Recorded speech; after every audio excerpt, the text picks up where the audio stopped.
di sepanjang bulan Juli ini untuk IHSG ditutup koreksi sangat sedikit sekali dibanding penguatannya. Apakah memang di bulan depan, di bulan Agustus akan melanjutkan kembali penguatannya atau justru di Agustus ini Anda melihat ada sentimen lain yang bisa juga mengarah pada koreksinya IHSG? Ya, yang pertama memang untuk di bulan Agustus ya, ini adalah rilis laporan kinerja di kuartal kedua. Kita tahu di akhir bulan Juli ini memang yang baru rilis laporannya terkait perbankan, lalu juga sektor telekomunikasi dan beberapa sektor komoditas ya. Namun secara garis besar di bulan Agustus ini cukup banyak emiten yang akan rilis laporan keuangan. Sehingga kami melihat kalau nantinya beberapa perusahaan ini positif dari laporan kinerjanya, apalagi di bottom line-nya, ini memang yang akan mendorong dari penguatan IHSG bahkan bisa jadi nanti tembus ke level 7.000 ya. Dan itu yang menjadi salah satu sentimen positif ya. Lalu yang kedua adalah tentang rilis ekonomi di Indonesia. Kita tahu nanti di awal bulan Agustus akan rilis inflasi ya. Yang kami perkirakan memang masih akan tetap stabil ya, di kisaran level 3%. Dan ini memang menjadi salah satu sentimen positif ketika inflasinya memang masih stabil, otomatis dari Bank Indonesia juga tidak akan begitu agresif ya, yang sebagaimana dilakukan The Fed untuk menaikkan tingkat suku bunga.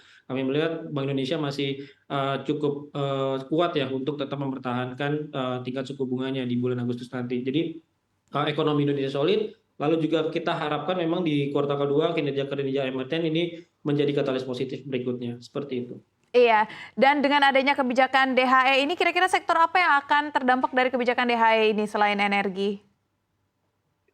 Ya, untuk beberapa sektor ya, kalau kita bicara tentang DHE ya, ini memang yang menjadi beberapa cermatnya pada sektor pertambangan, memang yang mereka hasilnya adalah dari ekspor ya. Jadi kalau kita lihat memang beberapa terkait tentang metal mining, lalu juga untuk batu bara, ini akan cukup terdampak kepada sektor-sektor tersebut. Lalu juga beberapa yang memang menjadi cermatan investor adalah perusahaan-perusahaan yang memang memiliki atau kerja atau operasional bisnisnya itu melalui ekspor ya. Misalnya kita ambil contoh seperti manufaktur, lalu juga untuk beberapa barang yang memang akan diekspor ya ke negara asing begitu ya.